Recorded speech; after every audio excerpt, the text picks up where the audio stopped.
Hello everyone, welcome to the ICA and to this last day of the Frames of Representation Festival. My name is Astrid Corporal and I'm one of the curators here. And today's symposium is part of the festival, which was founded by my wonderful colleague Nico Marzano 3 years ago and has grown incredibly. And this year's events and program are centered on the theme of landscape and calls for new ways of understanding our place in the world. And for the symposium today, we take as our starting point the notion of the desert as an imaginary landscape that could be linked to physical and psychological contexts. Our speakers today will offer some considerations and some resistances to the associations of silence, emptiness, and the welcoming of exploitation that we sometimes connect to this imaginary of the desert. The day is structured in 2 parts, 2 panels, with a break for lunch, very important, around 1 p.m., and we'll start again around 2:30 p.m. And I would like to take a moment to thank my colleagues in the projection room, the technicians, and Camille, who's filming the event, as well as our main supporters, the Chase AHRC network. And just to note that unfortunately Andrew Asibong is no longer able to join us today. He's quite ill, so hoping he gets well soon. And our first panel today is loosely structured around themes of silence, lack, and the interior landscape. Chairing this panel is Sarah Keenan, who is Senior Lecturer at Birkbeck Law School and Co-Director of the Center for Research on Race and Law. Originally trained as a lawyer in Australia, her research uses feminist and critical race theories to rethink questions of land and identity.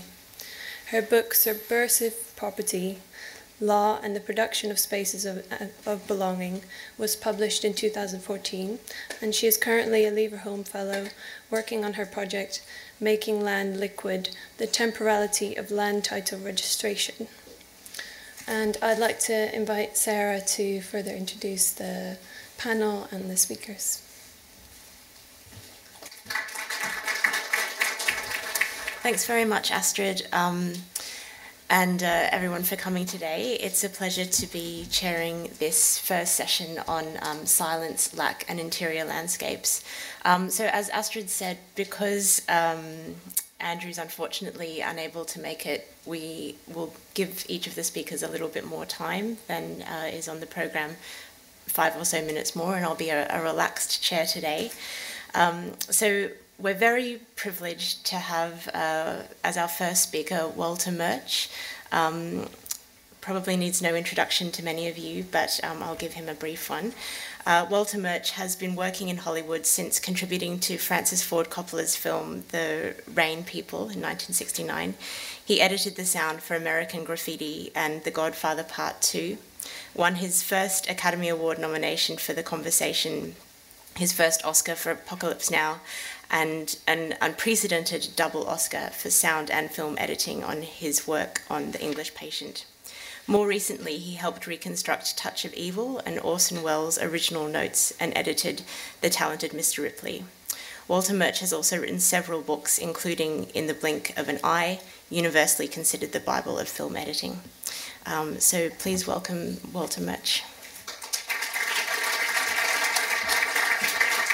Welcome. Thank you very much.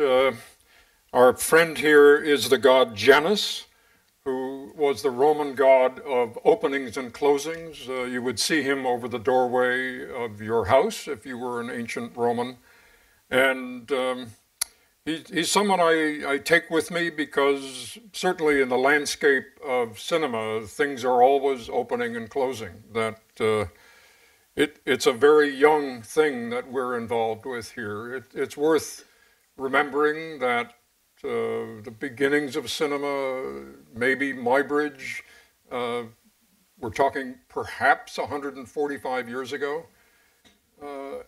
In that context, the entire pyramid age of Egypt, the classic pyramid age, was the same length.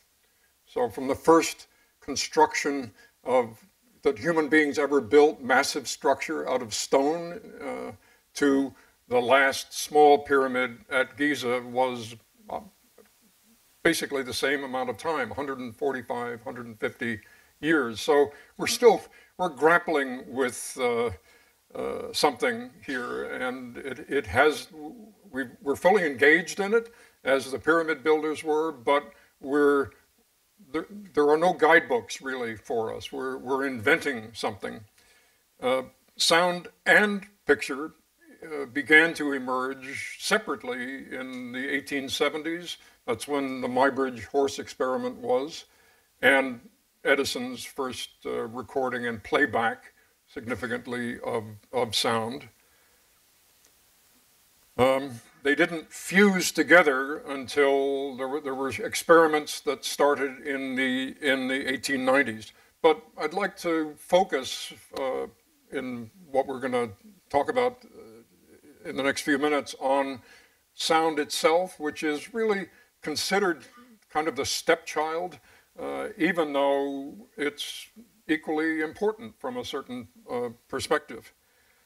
But there are peculiar things about sound and our relationship to sound, our kind of how we understand sound. We'll come back to this fellow later. You may have eaten him or her. It's a worldwide creature, the mantis shrimp, but they're, oops, sorry. It's okay, you can go away. The remarkable thing, as you can tell from this, are the colors and those fantastic eyes. We'll return to him or her in a second. We have many words for acts of looking and different qualities of looking. This is a small sample, you could probably double it. But all of these are things that we know what each of these words mean. We know the difference between a look and a peek, or a stare, or a gander, or a gawk. Interesting that so many of them begin with G. But the words for listening, the act of listening, are comparatively very few. And this gets at something about the way our brains are constructed. We look into each other's eyes and we understand things from how we look at each other. As a thought experiment, imagine that human beings were constructed such that they had the eyes like C-3PO, which are just discs that don't change or change direction, but that we had ears like the creatures in the people in Avatar that are like the ears of cats or dogs. In that case, this might be different. Our ears basically are simple fixed trumpets. We can't tell from looking at another human being what they are listening to, but we can tell from looking at another human being what they're looking at and what their emotion is about what it is that they're seeing. Hence, I think the proliferation of all these different kinds of words for listening, for looking, but so few for listening. The fusion of sound and picture cinematically is something that was experimented with at Edison's lab. I'm going to play you a short clip here, which is this experiment, which was dug out, kind of archaeology of cinema, where the film of this experiment, we knew that it had a soundtrack because of what we see in the frame, a big megaphone, but the sound of it was lost for many years. It was discovered about 20 years ago, and I was asked to synchronize the two things. And so here is this perhaps 120-year-old piece of film. This is the oldest fusion of sound and picture that we know about.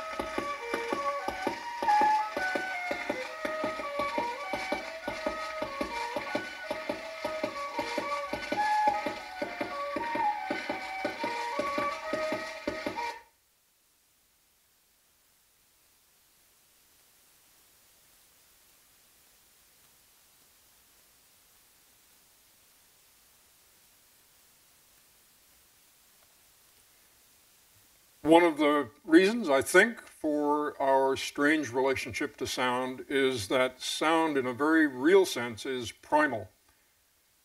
That when we're in the womb, about 4.5 months after our conception, halfway through pregnancy, the audio system that we have is turned on, and we begin to hear the world that surrounds us. Naturally, we're inside our mother, and we hear the workings of her body, her heartbeat and her breathing, the occasional trumpeting of her intestines and her voice. And so as our consciousness emerges, and it really does emerge, we have now cinema sonograms of fetuses in the womb at 5 or 6 months responding. We can see them responding to the sounds that are being played to them. And so our very identities in this kind of basic primal sense are forged by sound. Our consciousness began to emerge in this sea of sound, and it was continuous sound. The mother's heartbeat never stopped beating. She never stopped breathing. The voices came and went, the intestines came and went. But so what I'd like to play for you now is this recording of this world in which we all emerged. This is something that my wife, who is both a radio producer and a nurse, made this recording.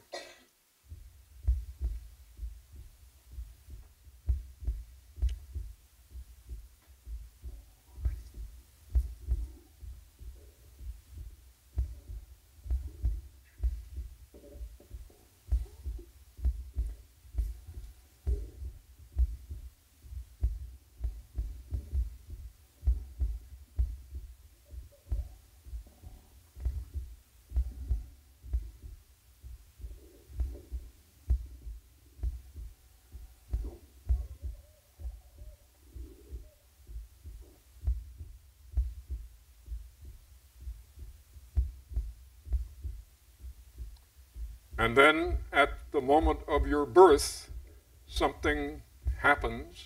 You experience something that in those 4.5 months you have never experienced before, which is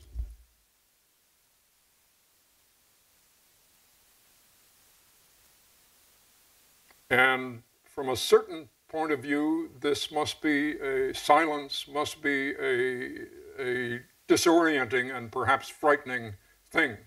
What if the mother's heartbeat really does stop? This is a very dangerous situation. If her breathing stops, this is dangerous.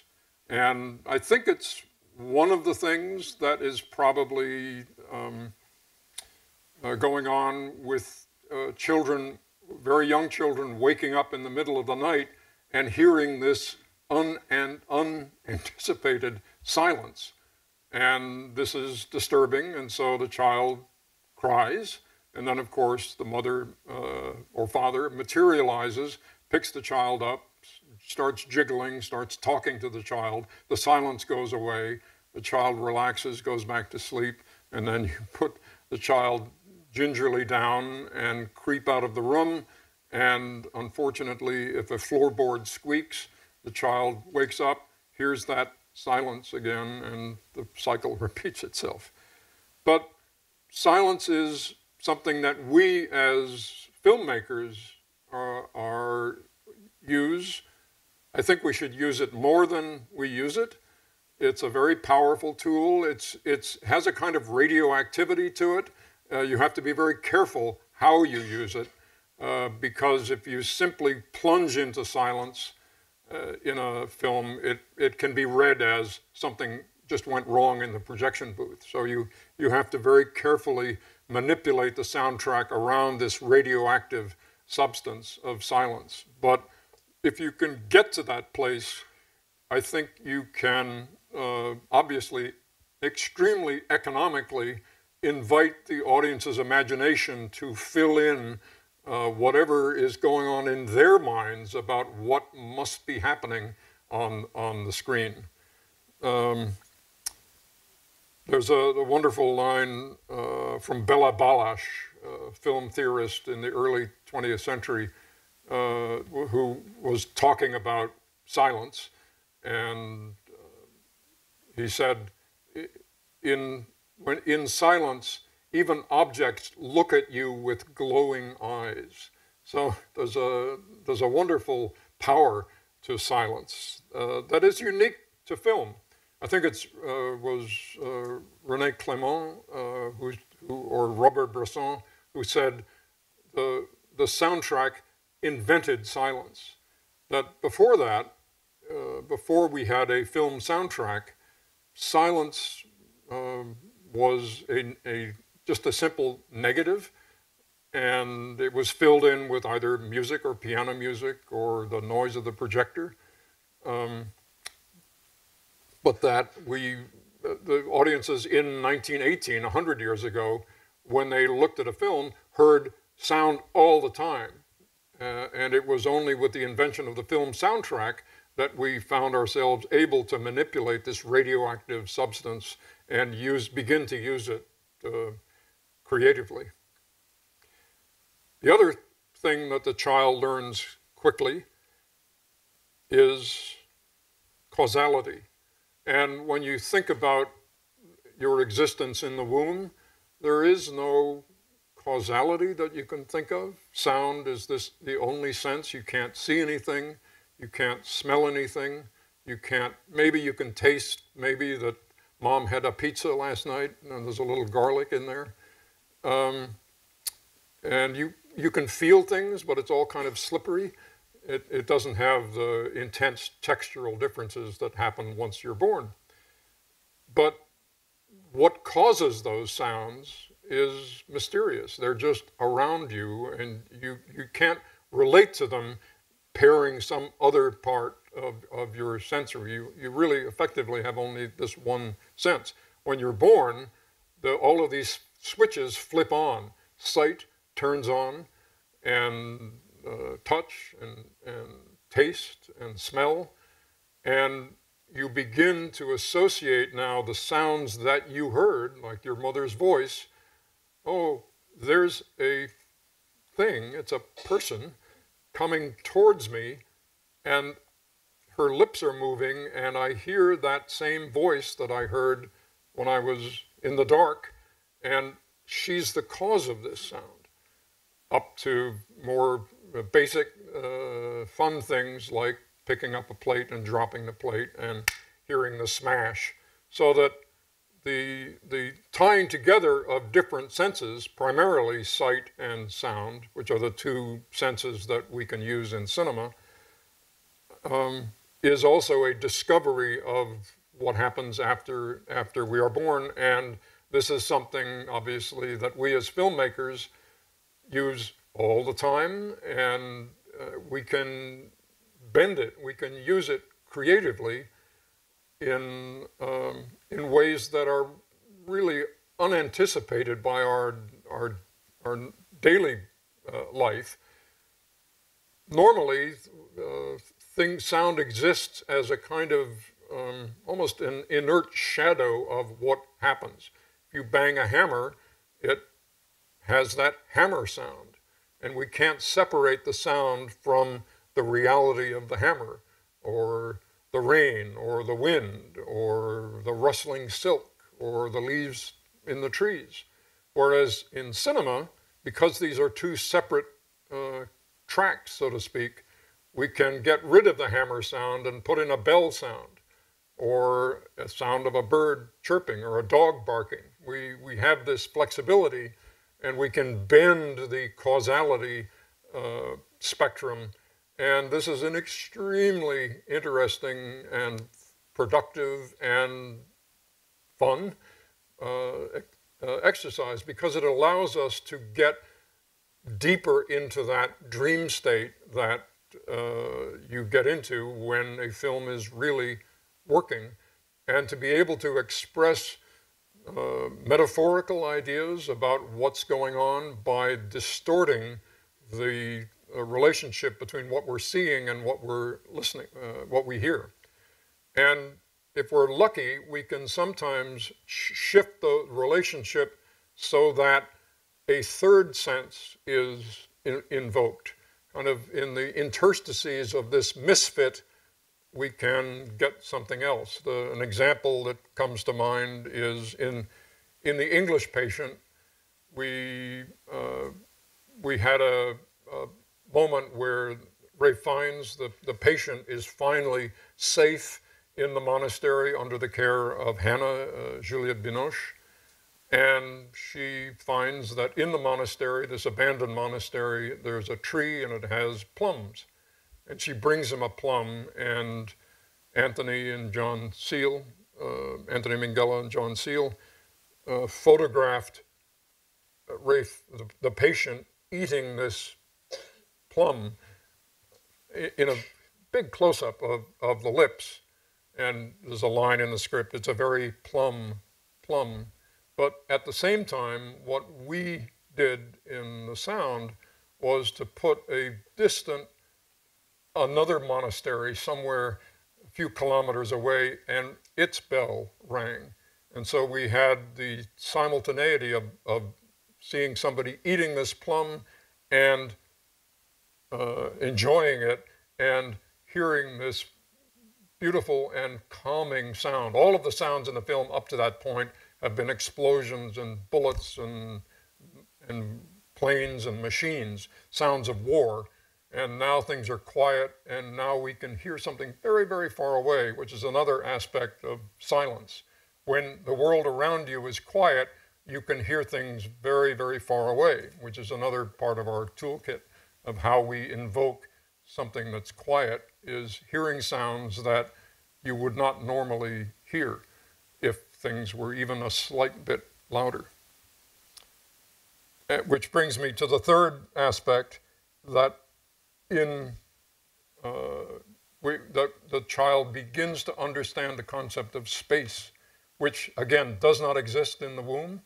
It's a dark, spaceless space, but when you're born, you emerge into three-dimensional space with these other senses, and you begin to understand that when your mother is in the next room, you can hear her voice, but it sounds different than when she's right up close to you. And this is another thing that we as filmmakers use. I think we should use it more than we do use it. It's a very evocative way to underline or again distort the apparent space that you're looking at visually. You can get into some very interesting things by taking the visual space and putting a sound there that denies what it is that you're looking at, either by being too close or, on the other hand, by being too far away. So these are what used to, in the States, United States, used to be called $10 words. They're big words, but ontogenically, hearing is ontogenically old. It's the first of the senses, what we've been talking about. As you as an individual develop, it's the oldest of your senses. It underlies everything else. All of the other senses are piled on top of it. But curiously, it's phylogenetically young, which just means evolutionary. All of the other senses, the chemical senses of smell and taste, and the tactile senses of touch and sight, the response to light, goes back to bacteria. Bacteria respond to these things. Sound is something that, as life on Earth developed, was a late arrival. And this is reflected in the way our brains are constructed. Something like a third of your brain is dedicated to processing visual information, whereas probably a 50th of that amount is dedicated to processing sound. So there's this strange and ultimately productive imbalance between these two things if you use it correctly, because sound allows us as filmmakers to fly underneath the radar of the audience's consciousness, if we're careful about it. And you can affect how an audience thinks about something or emotionally responds to something on the screen by these carefully worked out and placed slight and sometimes extreme distortions of space and causality and unanticipated silences.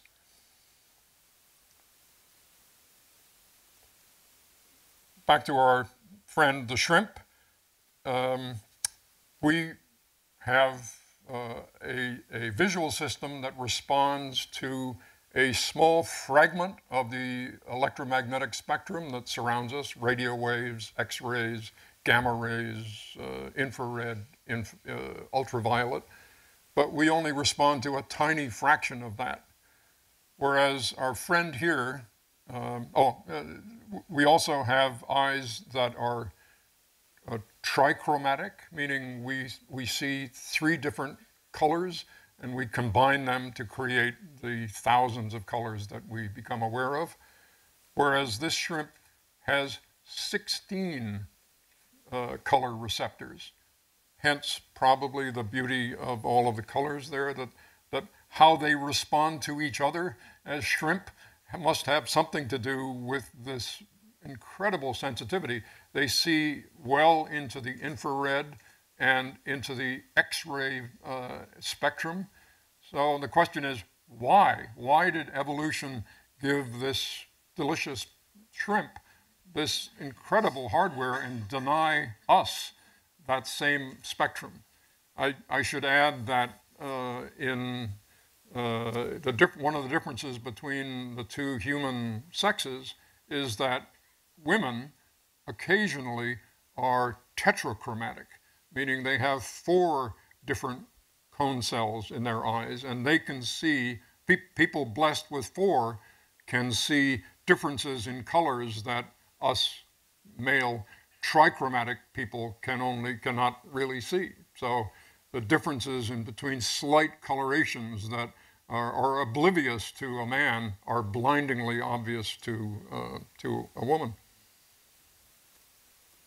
So a little technical thing here, which is what I've been talking about, that the amount of sound that we can hear is many, many octaves of sound. So 10, basically. We start hearing when vibrations are down at 25 cycles a second, and theoretically, you could hear up as high as 25,000, 20,000 if you're young and acute. But compared to the visual spectrum,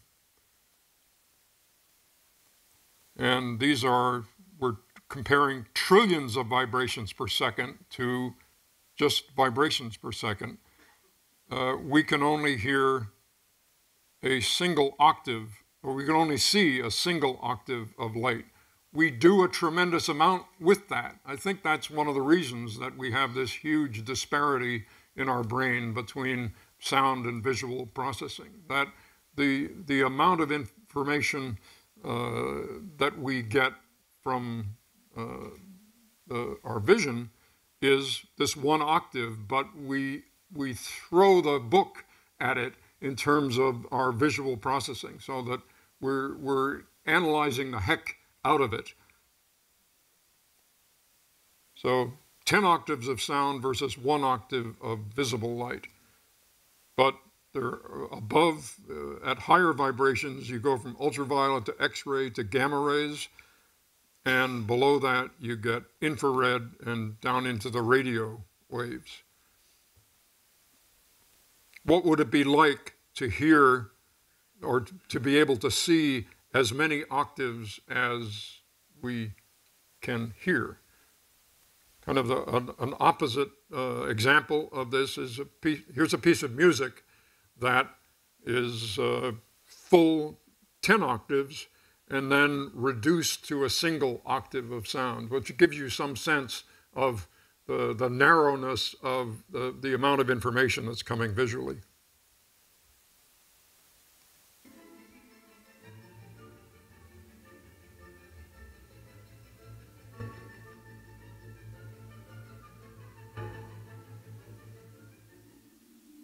So that's a single octave of sound.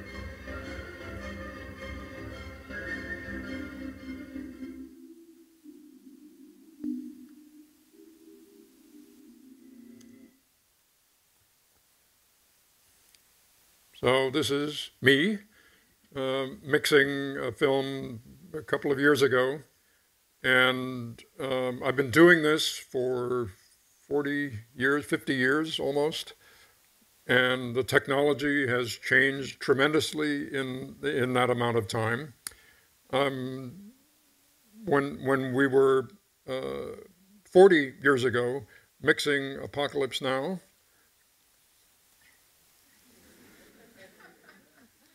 the technology was not digital yet, but it was computer assisted.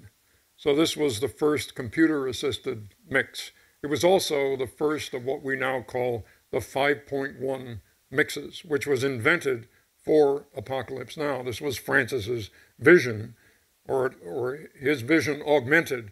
He had heard a recording by Tomita of the planets, hosts the planets, in quadraphonic. And he decided that this is how he wanted the film to sound. And we had a conference. I was working in London at the time on Fred Zinnemann's film Julia, and over a weekend flew to the Philippines where he was shooting Apocalypse Now to discuss the soundtrack for Apocalypse Now with Tomita, who flew in from Japan. And at the end of the weekend, instead of 4 tracks, it had turned into 6 tracks. The point 1 is the 6th track, but it's a track that only has 1/10 of the response of the other tracks. It's the super low frequencies that you feel in your gut rather than hear with your ears. And this emerged out of discussion, and my point to Francis was quadraphonic is fine for music, but this is a film, and we need another track for the dialogue, the center speaker. And so he said, fine, let's do 5 tracks. And then he said, but I want all of the explosions, I want you to feel the explosions in your gut, your stomach, rather than just hear them. So, okay, check. There's another track, which is just for the low frequency things. So we were working in a sonic environment when we started mixing the film that had never been done before, which was this highly articulate space behind the audience, where we could move things from one side of the theater to the other. Now, of course, with Dolby Atmos and 7.1 and 11.1. There's all kinds of things that can happen here. What we discovered was that this was a mixed blessing, that there was a danger to, under certain, in fact, many circumstances, to an over-articulation of the space with and behind the audience. Despite the proliferation of all those tracks, the 11.1, Atmos is like 52.2 or something. It's still something to be careful of. And what we noticed was this, again, it's a peculiar effect, which is that if you have the surrounds, which are the sound in the back of the theater, and you raise the level of the sound, let's say the rain, let's put rain in the auditorium, and you start fading up the rain in the back, what we experienced was, I'm raising the level of the rain, and the rain is coming out of the front speakers too, but I can't hear it yet. And then we raise it more. Oh, now I can hear it. What happens if I raise it further? And you raise it further, and it gets so loud that you think something's wrong. It's like, what's that? And so you back off a little bit. There's a sweet spot where it's just loud enough, but not too loud. And so the graph of that looks something like this. So obviously this affected how we work, because there's a tremendous amount of work to do this, to prepare all the sounds for the surrounds, and then think about how you wanted to use them. So if we weren't going to hear them, why put them in? And if we played them too loud, then it ruined the experience. This sweet spot was a very narrow little area.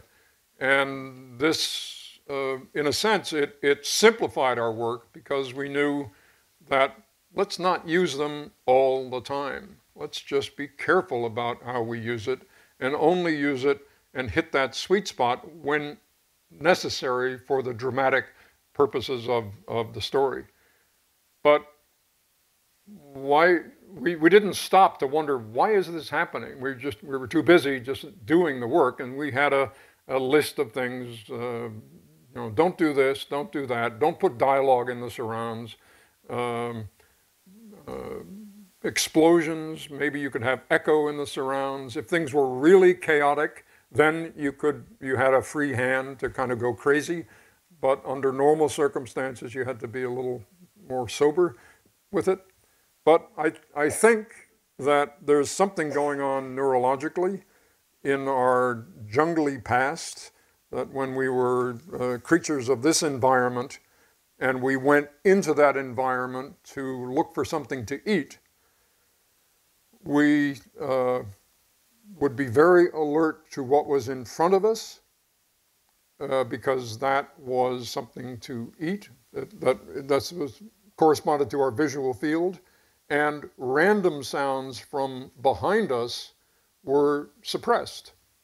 That there was what they call a downward expander for things in back of it, unless it got a little too loud, like the snapping of a twig, and then we upward expanded it. We made it even louder, because that means danger, that something is going to attack us from the back. So in the theatrical environment, where we're looking at a screen objectively, we are sitting in a theater, as we are right now, looking at this screen, our focus, visual focus, is in front of us, and sounds behind us we tend to suppress. That was the effect that I was talking about. We kept raising the sound and we couldn't hear it. Why is that? I'm looking at my hand on the control and it's pretty high, but I'm not aware of it. And yet, now I'm aware of it, and just an inch further, now I'm too aware of it. So it was this very interesting constraining effect that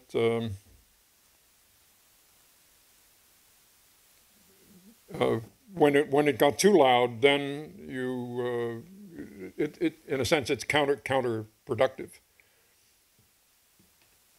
Okay, 5 minutes, very good. So let me jump ahead here to. Thank you, time.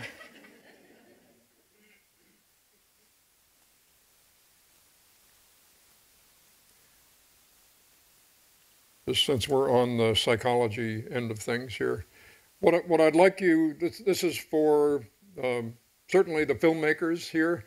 If somebody had explained this effect to me when I was a student, I would have greatly appreciated it, because what I found was that working on a film, and it is increasingly intense.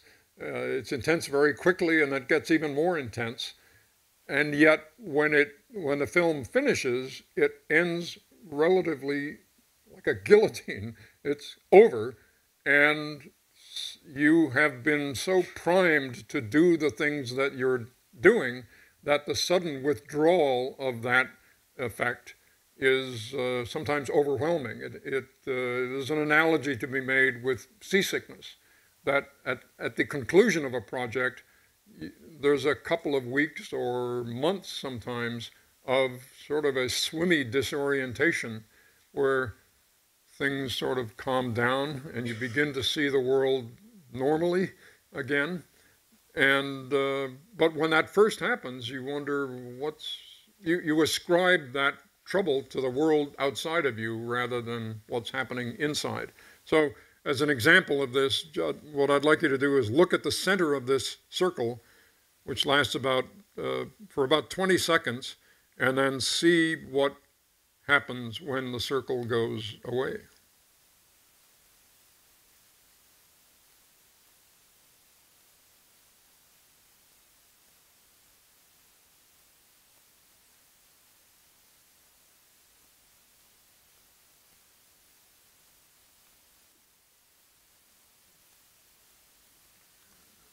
That you see this bulging effect of a picture that has no bulging in it. It's just a still frame.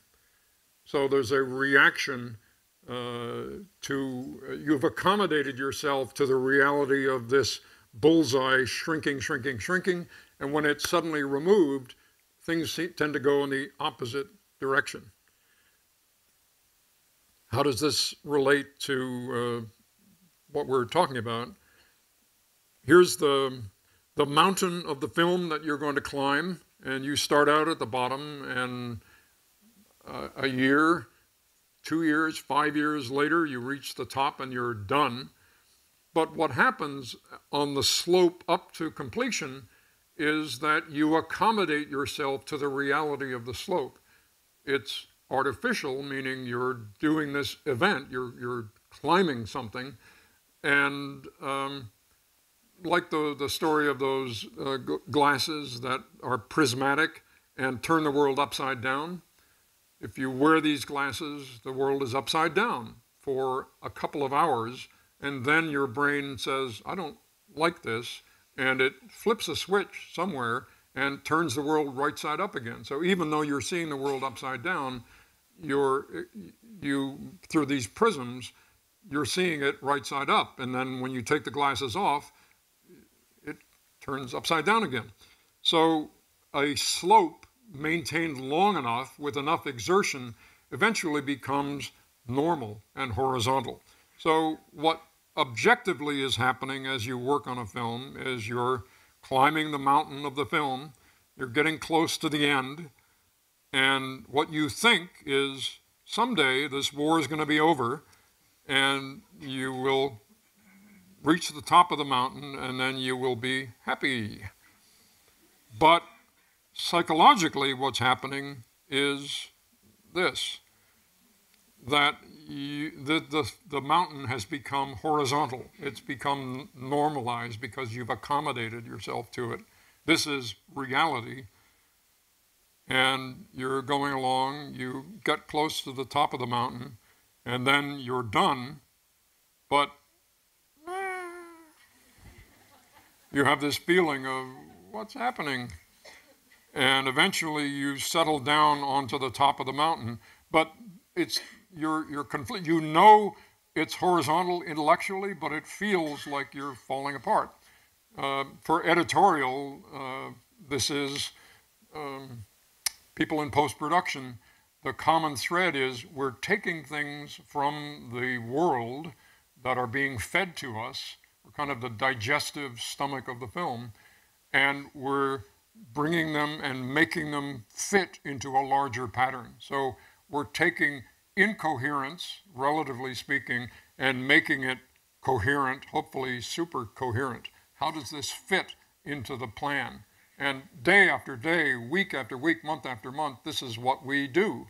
And then when it stops suddenly, just like that example of the bullseye, the world seems to be falling apart. That things tend, even though you're sitting at home on the sofa looking at a blank wall, the world is like, what's happening to the world?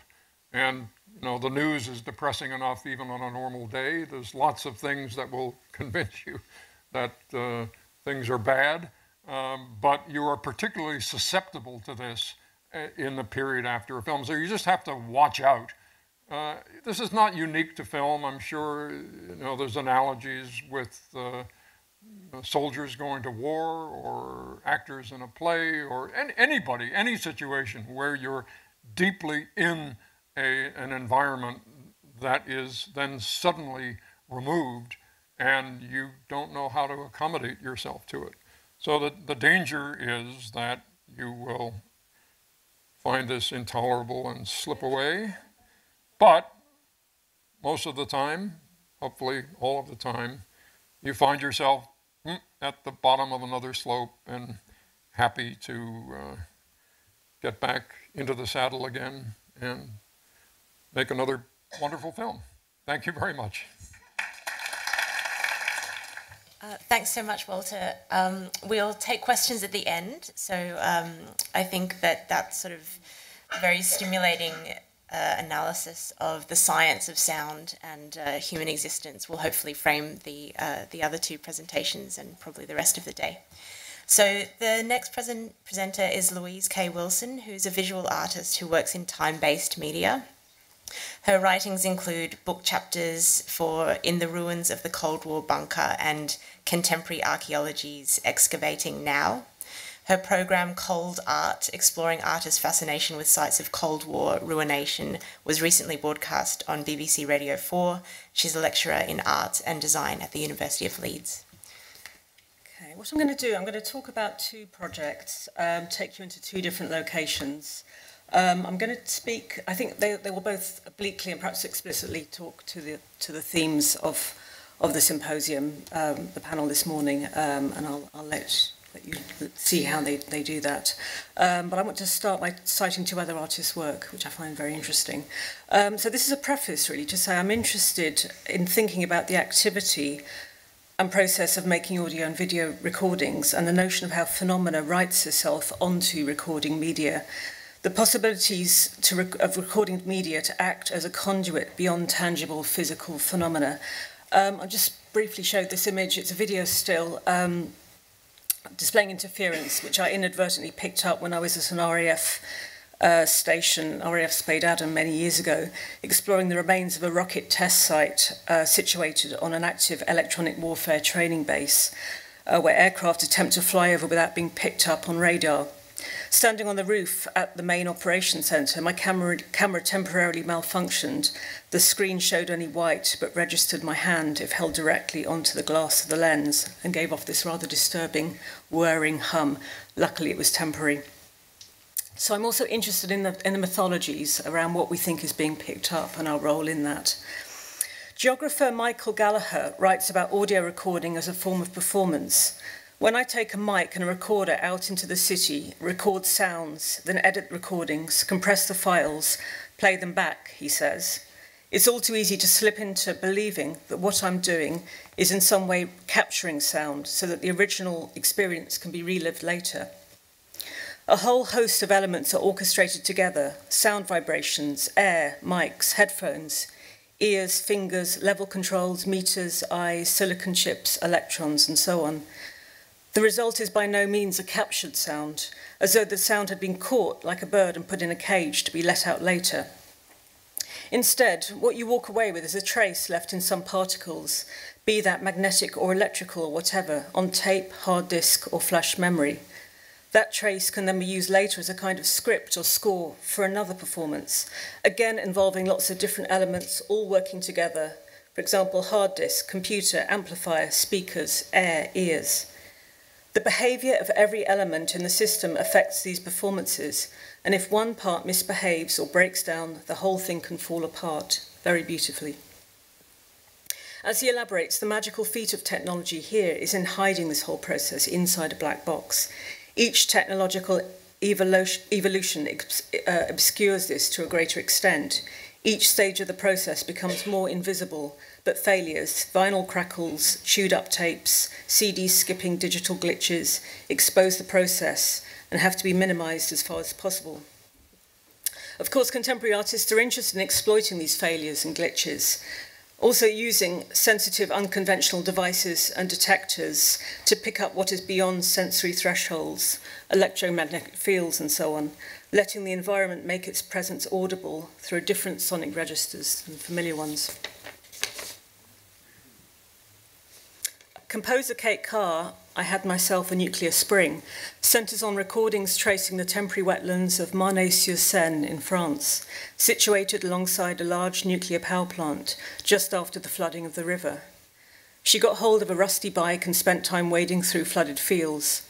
She refers to this place as spectacular, eerie and ugly. These muddy marshes filled with buzzing electrical towers, she writes, corroded machinery, shrieking birds and canals feeding a nuclear complex were like nothing I'd ever seen. The high-capacity electricity cabling had itself rendered some kind of types of recordings almost impossible.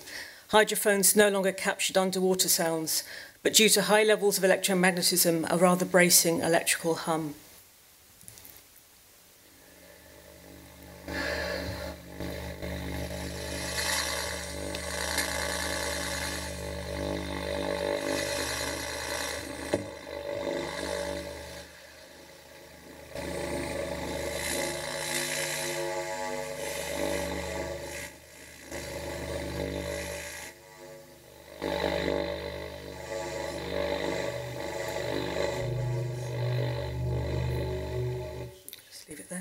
There is a contingency to the whole process of field recording that is prompted by an awareness of both the fragility of each of the technical components, but also the variable phenomenal aspects that surround the recordists and their kit at that moment. Arguably, the microphone produces a performance, since whatever it picks up and stores as a trace for the record has been enacted and brought into being. The agency of the recordist is key. Jakob Kierkegaard's 4 Rooms was made in the zone of exclusion around Chernobyl, in the abandoned and contaminated churches, auditoria and swimming pools. It was an experiment to ask if radioactivity has a sound, wanting to unlock a fragment of the time existing inside the zone. He wasn't referring to sonification through a Geiger counter. He appropriated the method of Alvin Lucier's I'm Sitting in a Room, where a text is read out in a room, recorded, then played back into the room, recorded and so on, back and forth. To quote Nicholas Collins, frequencies resonant to the room are repeatedly reinforced, while the others are attenuated until only the rhythm of the words remains recognizable as the driving force behind a pattern of ringing tones. Lucier used and continues to use his voice, but Kierkegaard turned the mic on and left the room for 10 minutes to record its ambient sound. The room that was once populated with sounds. Each room that he used 4 rooms, begins to reveal its own distinct drone, and this is a short extract of Church.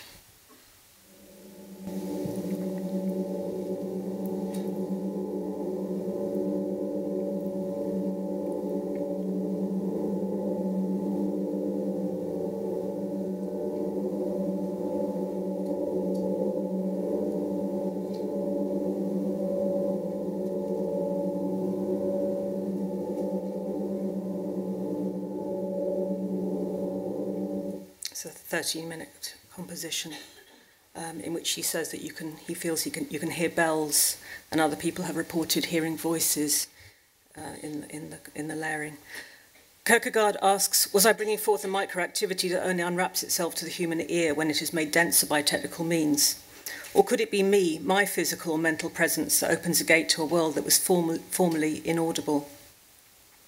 So that was the preface. I don't know what I'm doing for time. I want to talk about Woomera, thinking literally about a desert location. Place that I visited as a child and then twice for some weeks in 2006. A place with a very difficult, very contested history. Perhaps best known as a range complex, a military testing range. It covers 120,000 square kilometres. It's the largest land testing range in the world. And I'm reminded of this is a little bit of... Ooh, that's not there. There should have been a little video clip. It's the largest land testing range, and I'm reminded of a documentary about the early colonial British explorers who thought of Australia as a silent continent, waiting to be conquered by sounds of industry. Michael Cathcart described how explorers crossed a frontier into the Red Heart and found the silence wouldn't go away. In this arid zone, silence was hanging in the air. It was described as a death-like silence. In the South Australian desert, though, this has been punctuated by the explosive propulsions of rockets for decades. Artists have often used visual time-based media to document dispersed nuclear landscapes and wastelands of spaces. Emmett Goen, Stan Dennison and Richard Misrash are among those chroniclers who have forensically observed traces and repetitive forms on the ground and from aerial viewpoints. In seeking out sites of militarised ruination on the ground, there is plenty of life. When people leave, animals move in. The few inhabitants, human ones, are invariably the gatekeepers, guardians, the heritage experts. This is Rangga, a disused American satellite ground station about 15 kilometres south of Woomera town. Once one of the most secret places in Australia, it was critically important to America's defences during the Cold War, operational from 1969 until 1999, when its activities were moved to the Northern Territory. Originally built to detect global missile launches from the Soviet Union or China directed at the US, by the time of the First Iraq War, the technology at Rangga was sufficiently advanced to be able to track Scud missiles. As with Woomera, the name, meaning listen, has been appropriated from one of the Aboriginal languages. I was put in touch with Bernie McCarthy, who'd worked at Rangga for 25 years as head of security and still lives in Woomera. He escorted me twice as an unofficial tour guide, and I made one lone trip. On the long drive down an unmarked road off the main highway, we passed through numerous locked gates, an abandoned checkpoint, and a cage that Bernie himself had had built to temporarily restrain protesters attempting to penetrate the compound. Each year during the 1980s and 90s, demonstrators descended en masse, taking exception to its presence for exposing Australia to the possibility of a nuclear attack. An accidental policy of continued ruination is still taking place here. The most dominant and visible structure inside the high-security perimeter fence, however, is a white radome, housing the only remaining antenna. The exterior white paint has not been reapplied in years and was flaking off. Funnel-like swallow nests have sprung up under the eaves of the entrance building. I made a 5-minute audio piece from various recordings made. Piece begins with a double-layered recording of a slow walk through the glass fragments from 2 light bulbs dropped from the first level gantry. I'm interested in how we can hear volume, we can hear the scale of the radome. To quote Pelasma in the eyes of the skin, buildings do not react to our gaze, but they do return our sound back to our ears.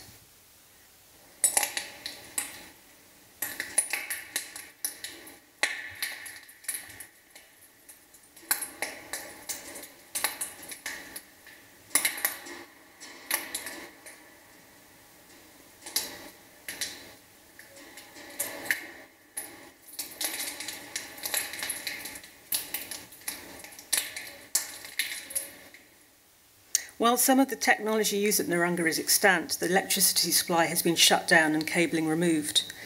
The second section is an edited tour of the main facility building given by McCarthy. We walked into the majority of the empty spaces.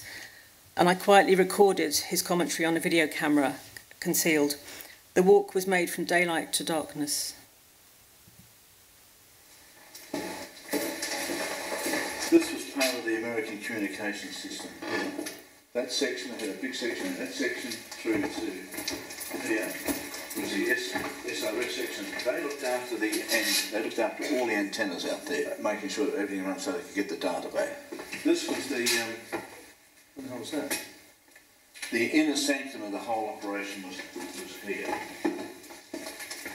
The satellite operations centre was right in there. The signals all went straight into the computer room, which was up here. That's where you had your big mainframe computers and everything. And they analysed all the data, and then they gave it back as a display back into the sock itself. And the sock had these screens, and they'd have maps of what they were looking for, and modes and whatever they could do with the damn thing, etc. They could pinpoint what they were tracking. They would send their reports off, where it was, what it was, etc., etc., etc., etc. Then they would send their data off high speed through communication satellites back to the United States. Okay, this was really bloody classified way back in the 70s. You couldn't even sneeze or mention. You couldn't even mention the name of Rangga. The last section is an abstracted composition of the acoustics in the radome. Numerous recordings were made of the reverberation, recorded on various gantry levels and with different microphone setups, bursting balloons, mostly by Bernie himself, creating the necessary impulse responses. Convolution reverbs were created from these and linearly arranged forwards and in reverse. Two tones were carried on the room's reverberation. The energy released in the impulse response was to be heard as a constant process of coming together and dissolution. The building sings through deliberate and contrived human activity.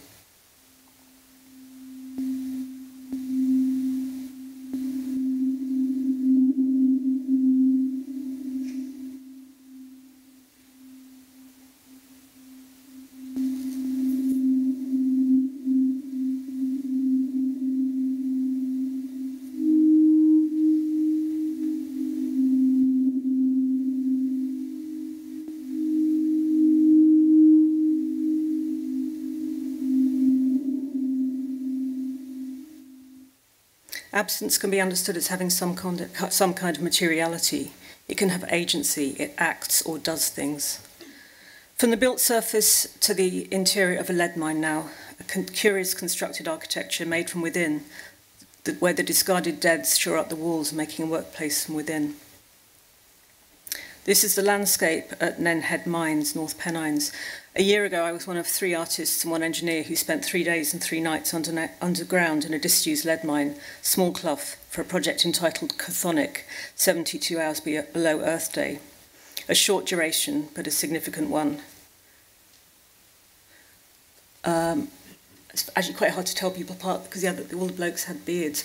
I think that's John Bowers, who is an artist and composer, works at the Culture Lab in Newcastle University. That's Alan Smith, who initiated the project. He's a curator and artist. Alan heads myself, and then Peter Matthews, who's an environmental engineer.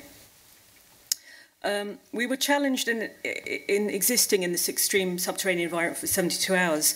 The hope was to use artist Laurie Palmer's expression from her book In the Aura of a Whole, an intentional and sensory intermingling with the material world, and ideas of resonance have become a means to frame it.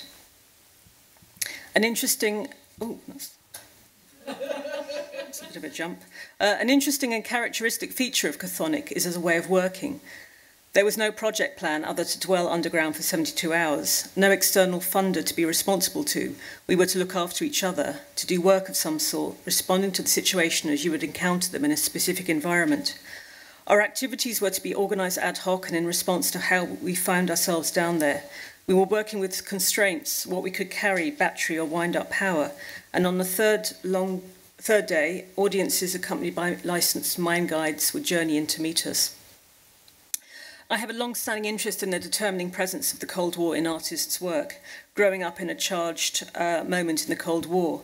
As historian Joanna Burke said, in 1983, half of all teenagers in the United Kingdom believed a nuclear war would occur in their lifetime. That and other cultural references have informed my relationship with sites of both sanctuary and dread. Alongside the protect and survive narratives, I also have an interest in the childhood viewing of Doctor Who, the brigadier of gravel pits, slag heaps, Welsh mines as sites of out-of-control vibrant matter, green phosphorescing slime produced by chemical accident, and giant maggots.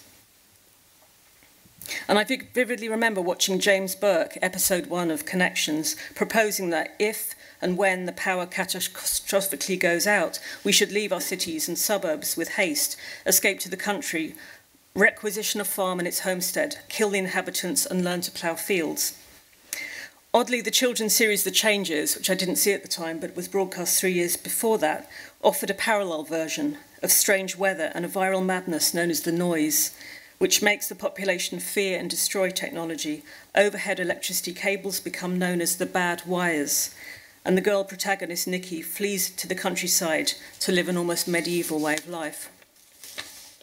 Indeed, with Chthonic, one of our hopes, it's Peter Matthews, who's an environmental engineer, would be able to generate power from the limited resources of the mine, although it was unsuccessful in the end. Alan's rationale for Chthonic concerned the practice of extraction. It shaped our thinking, how we would bring things out for further refinement, just like the miners would bring materials out for further refinement. We entered through the adit, a horizontal entrance driven into the side of a hill where water flows out in a trickle. The mine entrance is the oldest excavated section. The visitor is effectively travelling back in time as the journey towards the ballroom is made. Construction began in 1770. The mine shapes the senses with its varying densities. Distinct acoustic spaces have been created as tangible as the physical, visible dead ends where ceilings have collapsed. Different levels where the traveller must loop back on themselves, and tight crawl spaces that condition the speed and posture. The content of oxygen fluctuates. There are different smells. Shine a head torch on the walls and galena sparkles back. After 5 hours, which was slowed by transporting water and equipment, we finally settled into the vast limestone cavern called the ballroom. It became our living space. Ballroom Flat was cut out of solid limestone by lead miners, so named because on September the 2nd, 1901, 28 Masonic members travelled into the mine for a village dinner party and dance. It needed to be domesticated. It was about making things from within. We had to make a larder, a toilet, places to sleep, arrangements for our things, organising and reorganising. There's a lot to do in making a working domesticated environment. We're still thinking about what and where the work is, addressing the imaginative possibilities of dwelling there. The mine exerted its effects. Our extracted materials, sound recordings, video, journals, were perhaps less important than the anecdotes and the observations. Dreams were many and vivid for us dwellers. The sounds of snoring, the impression of being within a gently breathing monster, the evening out of being awake and being asleep in absence of external time cues, and the resonant context of the ballroom facilitated that. Alan noted a strange place of overlapped dream and awake time. The most dramatic experience was of waking twice but not realising he'd gone back to sleep. John described his dreaming activity as like a greatest hits. Many of his dreamtime preoccupations were there, some intriguing, at least too disturbing.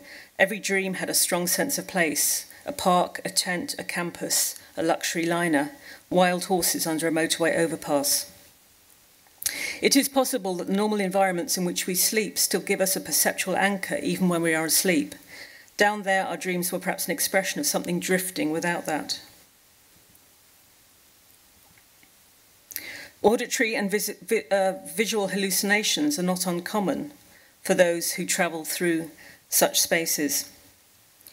There was an everydayness to this. We would hear and see things routinely, skulls in breath condensation, or in how an overall hangs to dry, a presence to one side. We came to talk of the fifth person. When half awake, hearing someone approach, a vocal formant quality heard in water falling. Standing not far in from the attic entrance, for example, voices akin to the babble of young children can be heard echoing from the interior.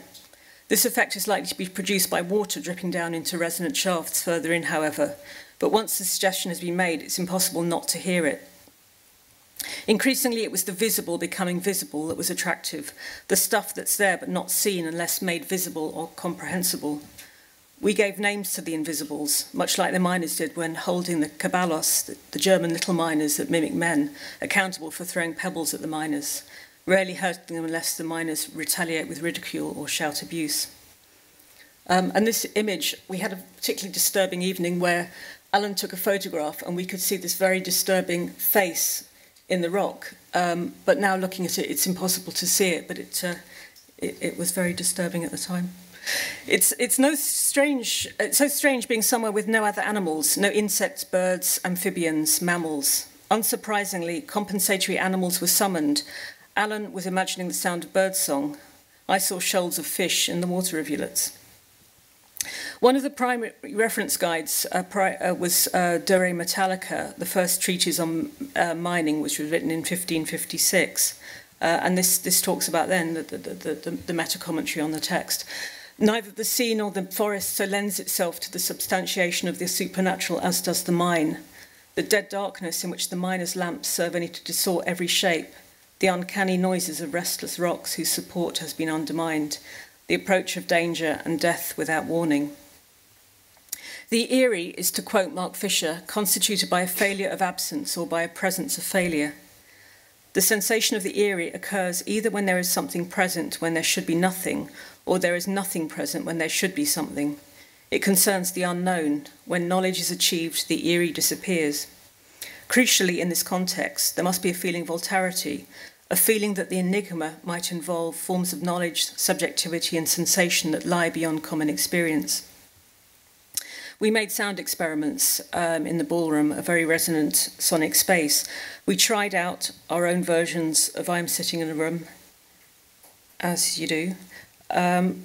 We did two versions, an improvisation for 2 minutes with signature sounds, sounds associated with our own presence. These were non-vocal, and we didn't feel were terribly successful.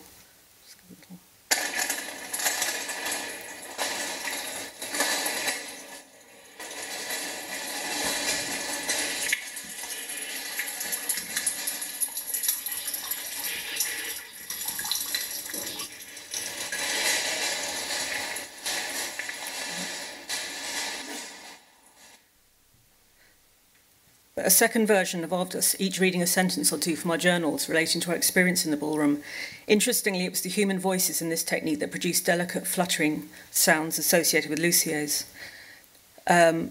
suggesting perhaps an interesting working resonance between the human voice and the resonance of the ballroom that didn't exist with other sounds. It's a curious question as to why that might be.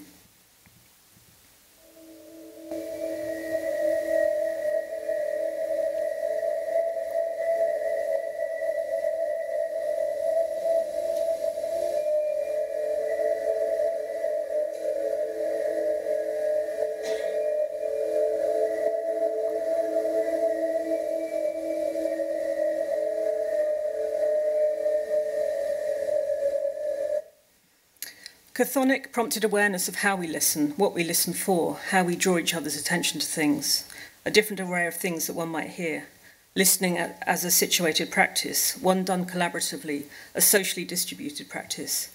It's a different perspective than we just take for that we take for granted above ground, and so on. It was about encountering configurations, simple gestures, interaction with and resonance with a complex space. And we learned that simple tasks in a complex setting can produce fascinating results.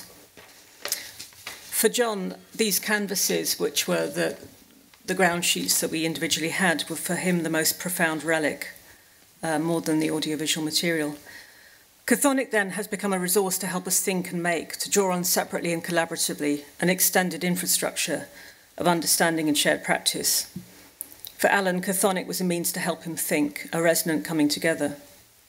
What stays from chthonic as the most valuable commodity is the shared experience of spending 72 hours underground, sleeping and waking in absolute darkness, listening to colleagues breathing. Those experienced memories and the contemplation of them are the artwork. Thank you. Thanks very much, Louise. So finally this morning we have Helen Hughes, who's Senior Lecturer in Film Studies at the University of Surrey, where she's taught since 1994. Helen obtained her PhD in German from UCL and since has worked as a translator and language teacher and lectured in linguistics and film studies. Her current research focuses on environmental humanities topics in documentary cinema. She's co-editor of Documentary and Disability and author of Green Documentary. She's written journal articles on environmental issues for Screen, Continuum and environmental education research, and several book chapters on German language cinema. She's currently working on a British Academy-funded project entitled Radioactive Documentary. Thank you very much for the invitation to come and talk at this magnificent festival of documentary film. I'm a great documentary enthusiast, so it's great to be involved. And it's also great to be amongst the artists, particularly the sound artists who create these things to delight us, even if we do have the downer afterwards. It's very interesting. I've always wondered why one gets that downer after becoming very involved in a film. So ever since Astrid kindly asked me to speak at this event, I've been thinking about what kind of role I can possibly play. And in fact, I'm still, through the two speakers before me, still thinking about what role I can possibly play. And I think what I'm going to try and do is make a connection between the festival, the experience of the festival, experience of all these wonderful premiered films, and a kind of historical context which has been developing in amazing ways around the idea of the Anthropocene and around the idea which Elizabeth Povinelli is also responding to, that we are contingent and finite, not only as individuals but also potentially as a species, and how our ideas about ourselves are developing in that context. So I'm going to connect then particularly with the film by Rosanna Ziegler, Family Life, which is shown in the middle of the week, and is a kind of portrait of a fascinating portrait of a family which is trying to live an alternative life on the outside of conventional society, setting up an interesting sort of a conflict, in a sense, with the idea that there is an inside and an outside. So what I wanted to do was to kind of situate this film in a context of European filmmaking about communities which are have been valued in different ways, and tracing the ways in which films place communities inside and outside, and also within that kind of trajectory of thinking about progress and value of particular communities and particular individuals within our society, and how those then relate to the change in thinking in the context of an idea of the Anthropocene. So this family life that was represented is represented within the sort of material around the film as on an isolated farm in eastern Germany. So it is the place where it is, and then the landscapes that are represented within the film, within which the family is living, is an important part of the film. But the other part of the film, perhaps the dominant part of the film, is to do with a kind of energyless existence, or an existence which manifests as being energyless, and an attempt to understand the social circumstance that creates the psychological, particularly the mental health problems that the family manifests. I thought in order to kind of get this big contextual thing going, I'd have to say a little bit about where I am myself. So I started out thinking about environmental documentary in an activist context, so particularly thinking about the visibility and the problem of communication. I found what I found was most helpful was really the social psychologist's work in this area, trying to work out what it meant for an individual to become environmentally conscious. And to think about films as things which in themselves manifest a kind of environmental consciousness and what effects that might have on behaviour. So I wrote this little book really trying to explain to myself, because as I was researching these films and watching these films, I was also becoming conscious in this particular way. And so I kind of divided them up really via a rhetorical structure, because I come from rhetorics, originally is my original discipline, into sort of 4 different types of film. The contemplative one being, for me, the most dominant, really talking about a response to a complex idea, really made up out of many different strands, such that this conceptualization doesn't necessarily lead to action. It leads to contemplation, trying to get to grips with the idea.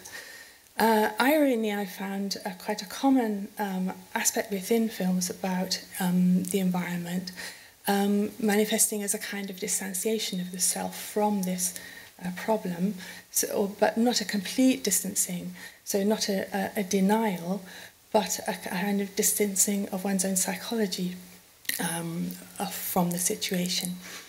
The argumentative documentaries are the ones which people mostly write about when they write about eco-docs. So they're the ones in which people are trying to make arguments, particularly arguing against climate skeptics. And what thing that came out of that, which was paradoxical for me, was that the argumentative documentaries are the most emotional. So they're the most manipulative and the most emotional, which is surprising to me, because argument is generally connected with reason and rationality. And then there was a final kind of response, which I sort of gave the name of the material response, which is the sort of process of making a film as a way of trying to do something about the situation. So several filmmakers are making films as part of projects, community projects, in which the community would change its behaviour as part of the filmmaking process.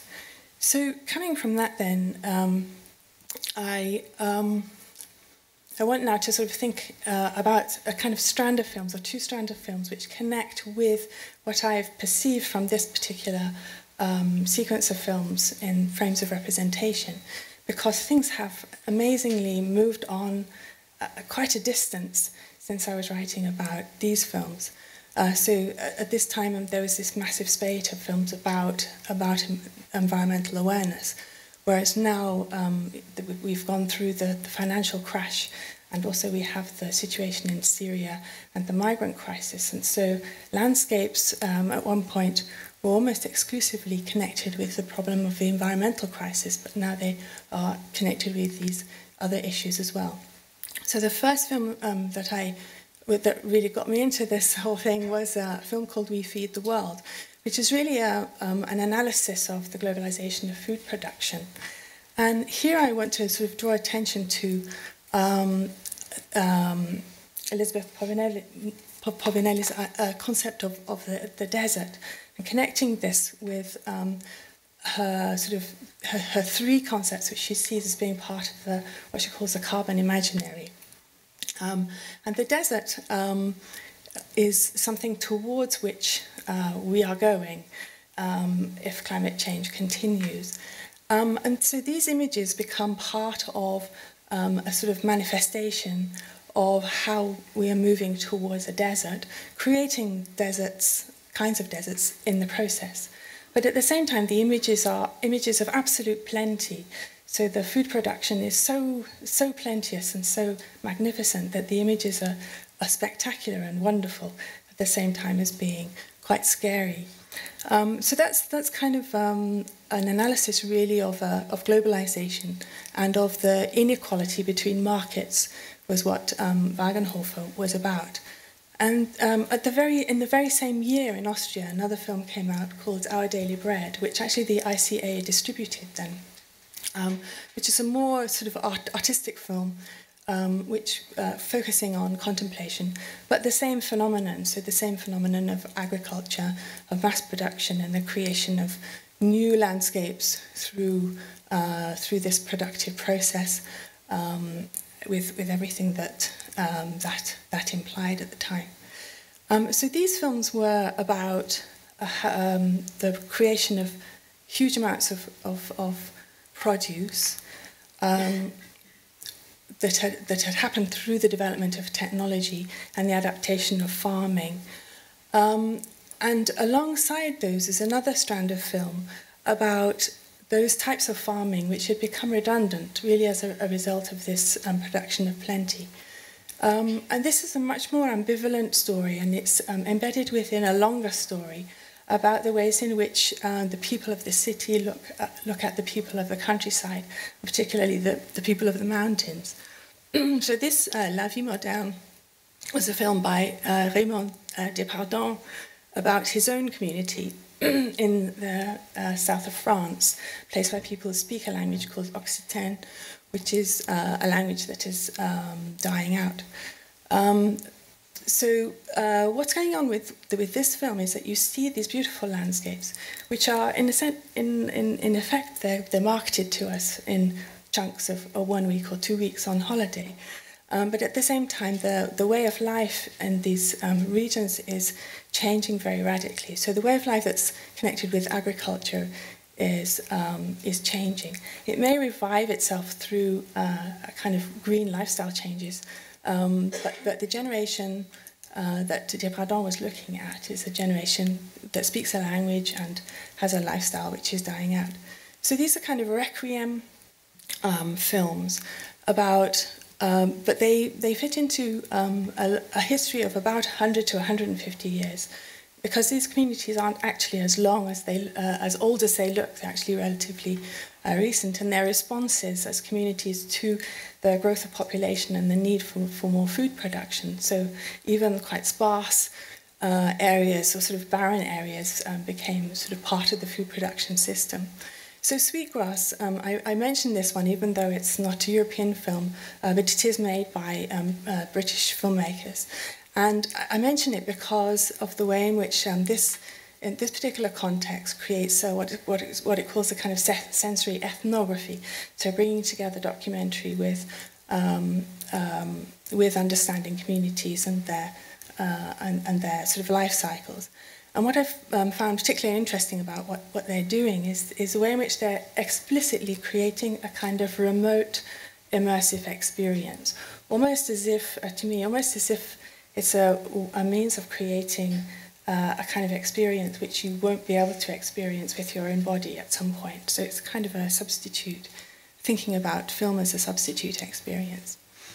But a key film for me came to be this Austrian film by Michael Pilz, which really is between a period when people, particularly in the Alps, were represented as in need of development, so in need of education, in need of technology, in need of modernization. And then sort of turning towards a period when people began to realize that what was being lost along with the ways of life. So Pilz is interesting because he started to make very long films about people in such areas in order simply to observe them. So I want to show a little clip from this film. Hopefully, I think it will work. Maybe not. It worked earlier, but it's not working now. Never mind, I'll just talk about it instead. What happens at the very beginning of the film is that you see a road. Sorry? Yeah, I could do if you think that's not going to take too much time.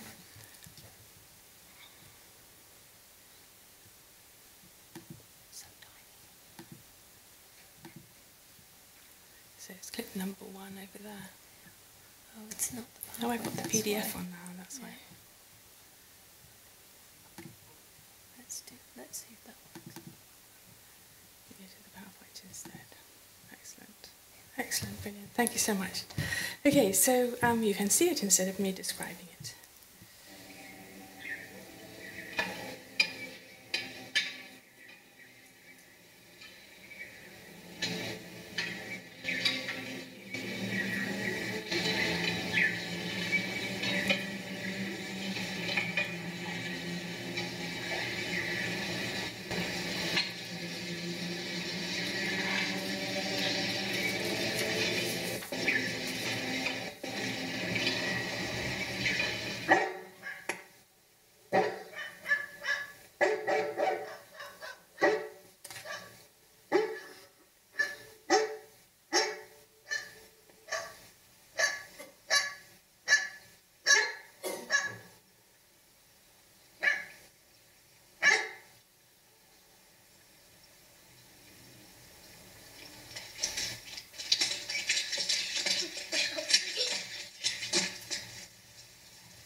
Okay, sorry, that was a bit abrupt. It was meant to go into a still.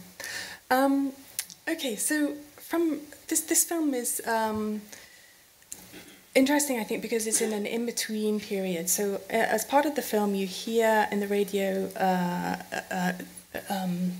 programs about the oil crisis that's going on at the time.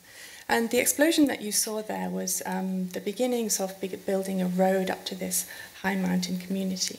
And what's interesting about the film is partly that it's 4 hours long in 2 parts, but also that the film watches or becomes engaged with the community, integrates itself into the community, and there's no kind of judgment of what you see.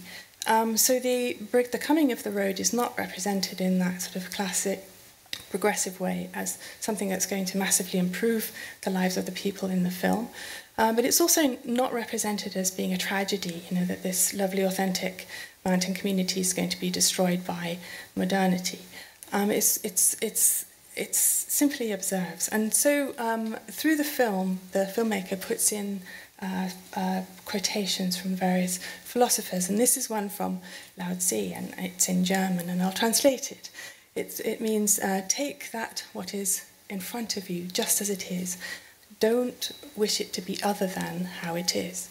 And this is a kind of motto through the film. It's simply to watch and experience and appreciate, but not to wish differently. And this, I think, is something of the spirit of the idea of thinking about the desert. The desert is something something which you need to irrigate or animate or make different in order to make it habitable. So a community which is undeveloped is something which you need to develop. So it's a different frame of thinking about it, to accept it as it is. So Pilz is, I would say, is a sort of between modernism, postmodernism, and he's referring to Foucault, he's referring to de Certeau, and many theorists of the French theorists within the sort of anthropological tradition who are bringing about this change in thinking about things. So we have then a situation where we have films, documentary films, which make us look at things, and in a sense, you're looking at images that you don't want to exist. Or we look at images which we think are wonderful and we do want them to exist. Or we have this ambivalence between wanting things to be that way and not wanting things to be that way. So here, an image from Nicholas Geilharter's film Our Daily Bread, for instance.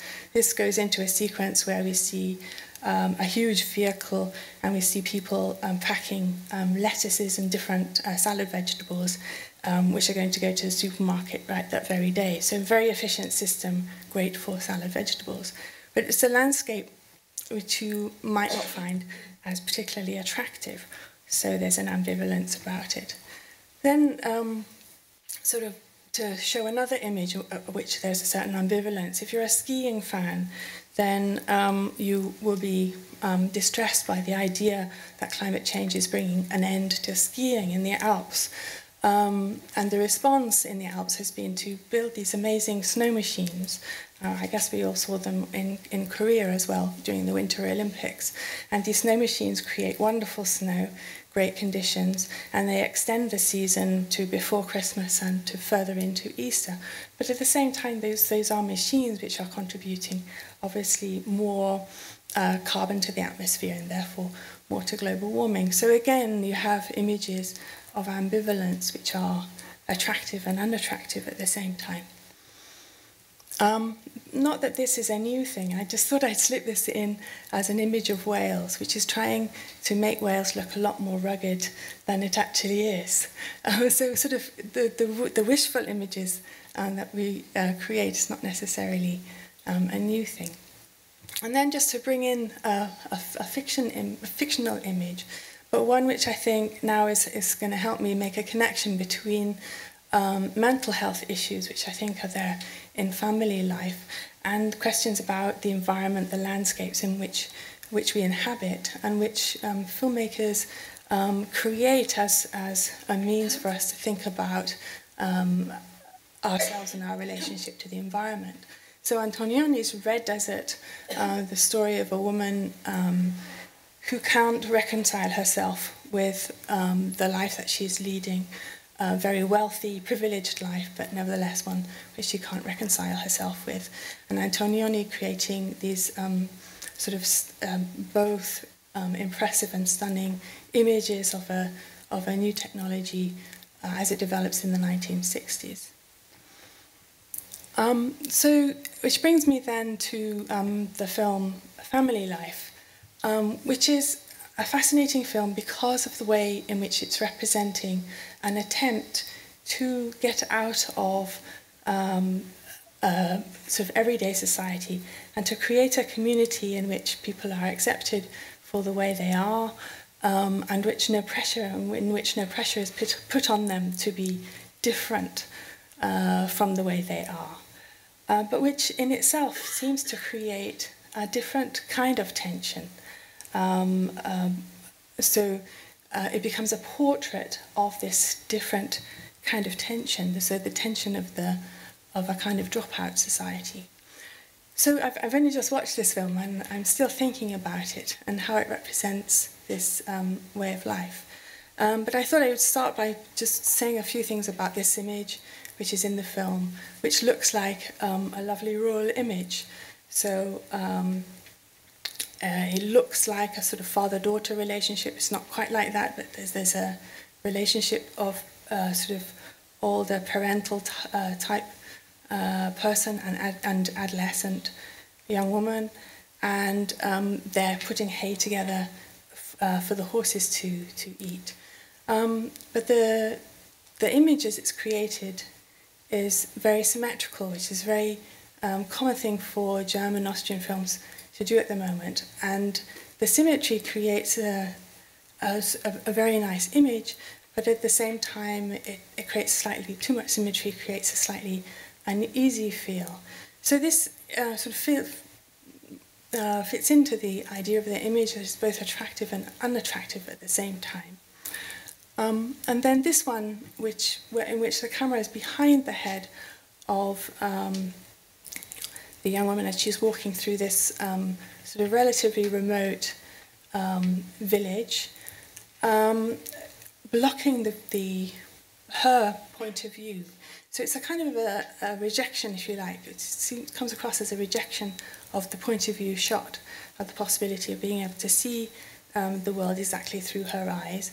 But at the same time, you do see this kind of the symmetry again of an environment. She's placed exactly in the middle, and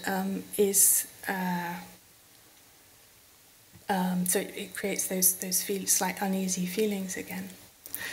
So this is kind of the outside world, which is actually relatively rare within the film, and these are the things that kind of connect with this kind of trying to get outside of the idea of development and progression. And then inside the house, inside the environment, there are less symmetrical images, although this one also sort of has a kind of symmetry to it. But this, as you watch the film, if you remember the film, everyone in the house appears to have very little energy. So we see, I think this is Saskia, she's sat on the chair looking at her phone, she has her dog. But there's something slightly paradisical about this bedroom as well.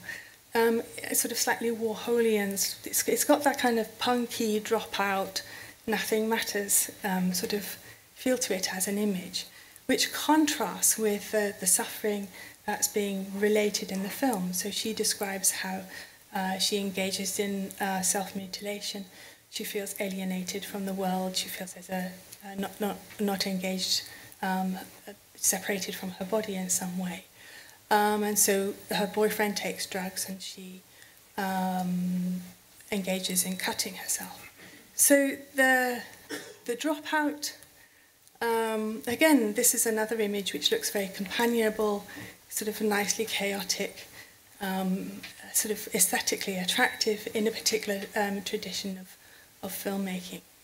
So how does all this kind of relate to the idea of a kind of psychic desert, an attempt to drop out, an attempt to get outside of a notion of a society that's heading towards a desert? How does this kind of relate to all of the other films that I've seen before, so that I was talking about before? So this is a question for me, but just to sort of venture a few ideas about it.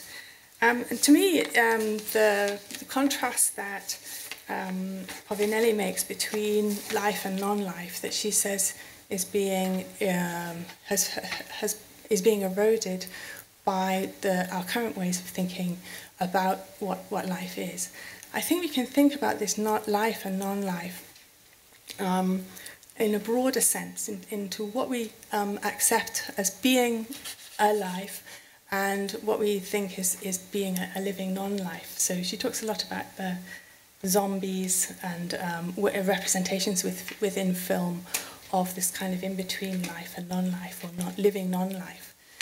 So this family film about family, I'm sort of connecting with this study of where we are at within the Anthropocene as being about the question of how our own awareness of whether we see our lives as lives or non-lives is somehow compromised by the very discourses which say this is progression and this is not progression. So that what we see actually in the images is a life, and in fact a very interesting life. And it's the sort of life that you could look back on, an adolescence you could look back on. You could think, I was a bit of a rebel back then. and integrate it into a life, into a rich life. But it requires a way of looking at it, which is perhaps different from the ways in which we're looking at it now. So I'm going to end there in that kind of speculative way of thinking about that film. Thank you very much. Thanks so much for 3 really stimulating, fascinating papers. I'm not sure, I do have some comments, but I might open it up to the audience first, and we'll see. You've been sitting for a long time, so if you want to, does anyone have any questions to start?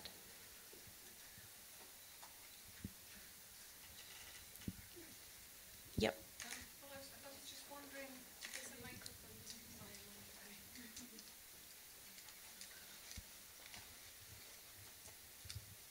I was wondering where, if anywhere, you would situate the aesthetic response to an environment such as the mines and some of the films that you were describing, and that the kind of the much older romantic notion of being nurtured somehow psychically by the landscape. Is that something that's sort of outside your frames, your current frames of reference?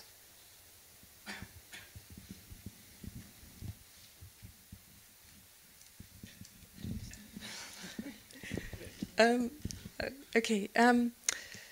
No, I would say the aesthetic is extremely important, but I think it's become a little bit of a problem because it's very difficult to create images which are not aesthetic. So to create even, I mean, I sometimes I look at the films and I think there's this massive struggle going on to try and produce the images that express how it is, and that the images somehow struggle against that. And so maybe actually it would be better to think about the sound. Maybe sound, it's certainly the relationship between, in family life, it's a relationship between what's said and what's seen, out of which the meaning comes. So I imagine that maybe sound is something to talk about in that respect. Yeah, I think I could echo that, because certainly the work that I did at Rangga was coming to the end of quite a long process, body of work of going into certain military sites, Cold War sites, and feeling that sound offered access in which was kind of richer than being blown away or seduced by, a rather disturbing way, being seduced by the aesthetic of these places. So it actually started from conversations with archaeologists who were kind of spending a lot of time on site and being aware of strange phenomena there, and finding that kind of spoke in a very rich and kind of quite intangible way about what these places stood for and so on.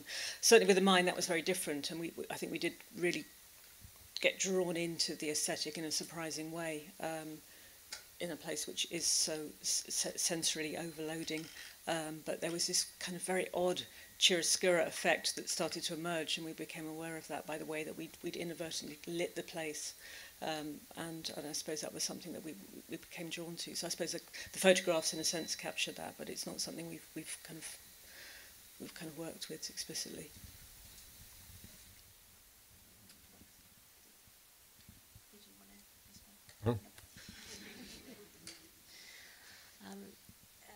Yes, here and then in front.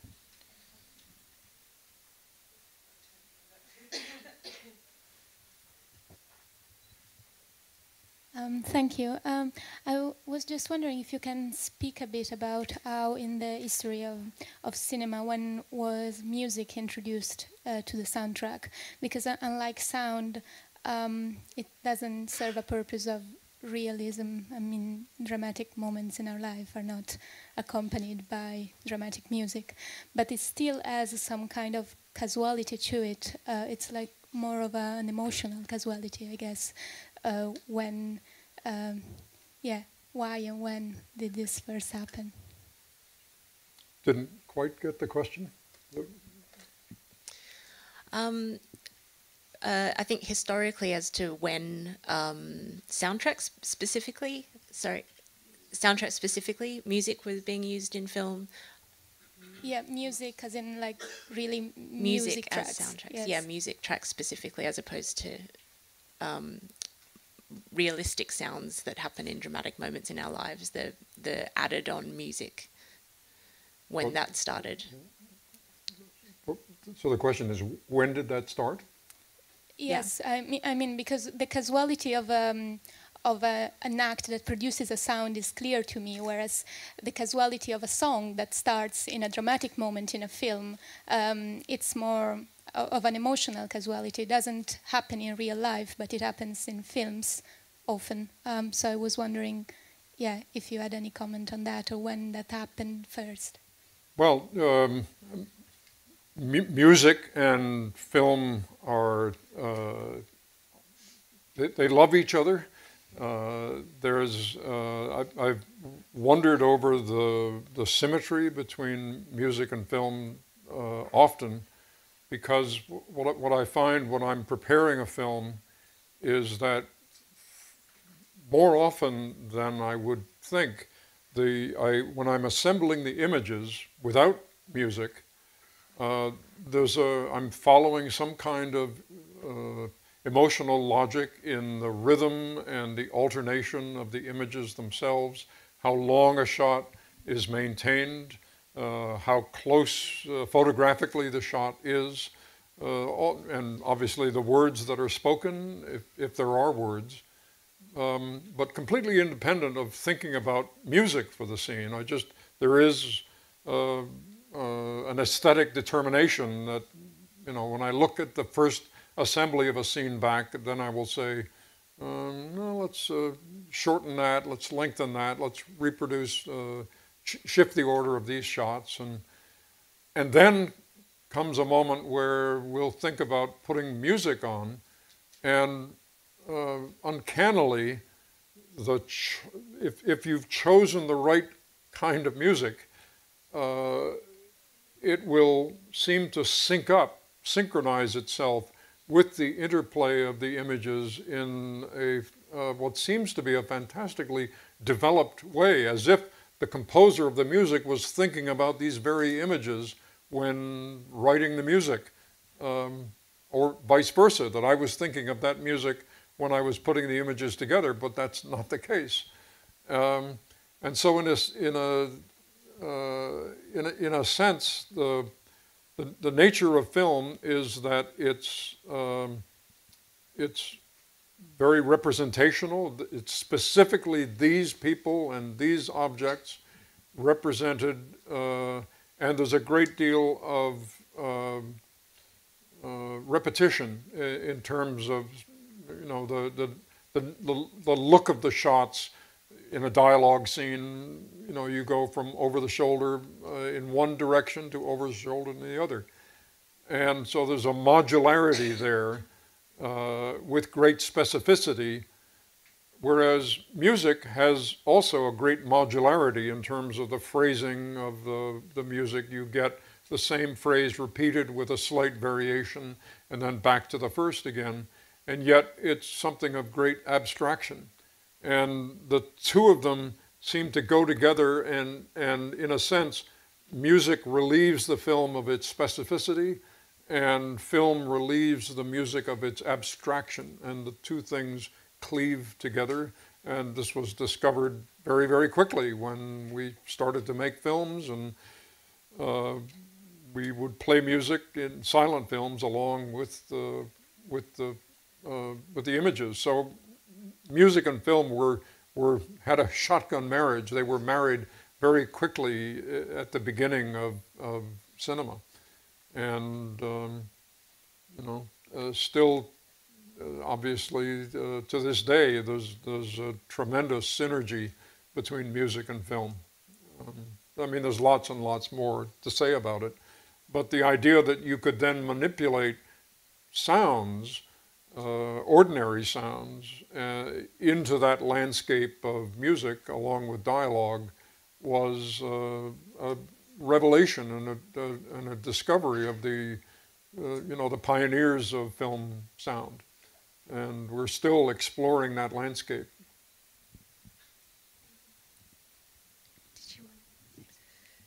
I thought maybe I would say something about documentary specifically, and the difficulties I think that documentary filmmakers have with sound, or have had historically.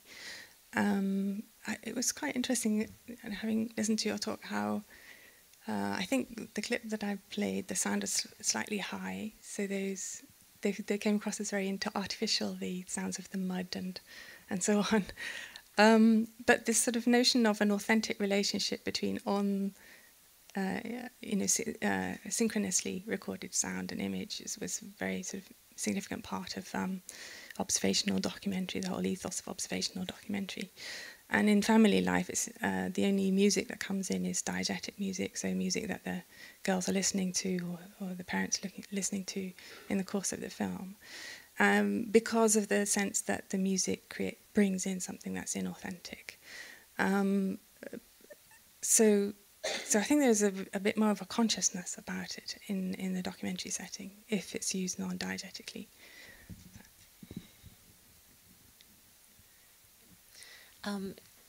Yeah.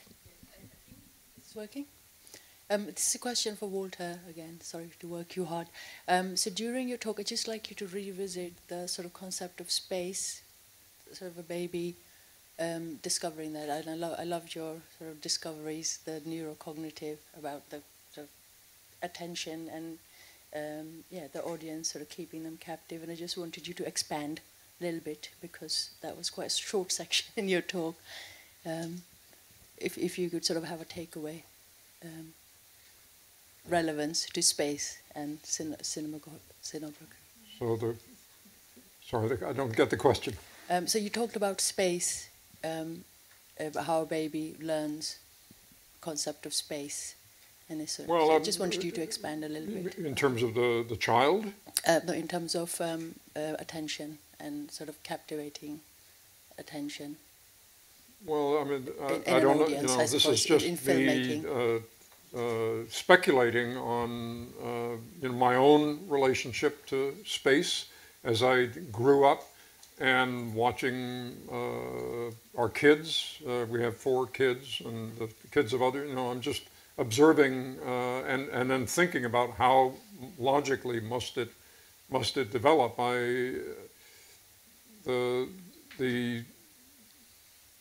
Getting involved in the space in film is something that only emerged technically once soundtracks became sophisticated enough to represent that fine kind of detail of space. And Orson Welles was a big early proponent of this, I think because of his radio work, where he did investigate how to have people off mic and to come from the distance closer into the microphone. And up until that point, most films simply relied on the visual to tell you what the space was, and they didn't really investigate the oral space. And Welles was one of the first to really push that hard in the 1940s. I remember listening as a teenager to some musique concrète, Pierre Henry and Pierre Schaeffer, the French guys who developed musique concrète. And there was one piece I remember where there were some voices of some people talking in French, and yet listening to that, I was growing up in New York listening to this recording, it seemed to me that they had somehow been able to insert those voices into a small glass bottle. And that was fantastically interesting to me as a teenager. How did they do it, and could I do this? And so right from the beginning, maybe because my ears stuck out slightly, I was sensitive to these little aspects of how does sound behave in a space. And my dad was an artist, and he painted still life paintings. And I remember him saying to me at one point, I don't paint the object, I paint the space between my eye and the object, which necessarily contains the object. And there's an aspect of that to sound recording where if I'm recording a sound, I think, it's just a way of thinking that I'm not recording that object, I'm recording the space between the microphone and the object, which necessarily contains this object, which is energizing the space. So you're recording two things at the same time. And you know, I got deeply involved in the questions of how to reproduce different spaces back in the early 1970s, when we didn't have any of the digital tools that we have today. But you know, it's a big, long subject to get into. Thank you. But yeah, thanks for the question.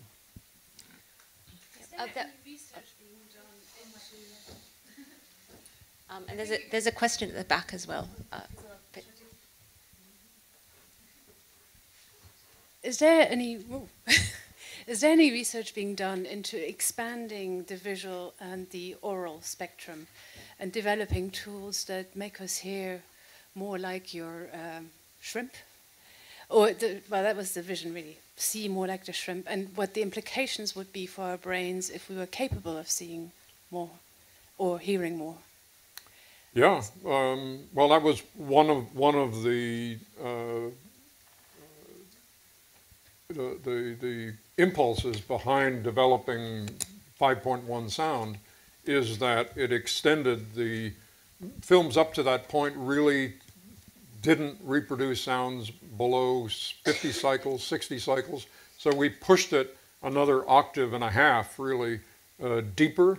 And then we were working in a magnetic medium rather than an optical medium. Optical sound stopped at 8,000 cycles, and we were able to push it another octave up to 16,000. So we were pushing in that direction. You know, animals, dolphins and dogs and whales hear another octave at least. Dolphins, they think, hear up to like 150,000 cycles. So it would be fascinating to do. Part of the reason of the question was whether it links to development of intelligence and whether that would open up new possibilities.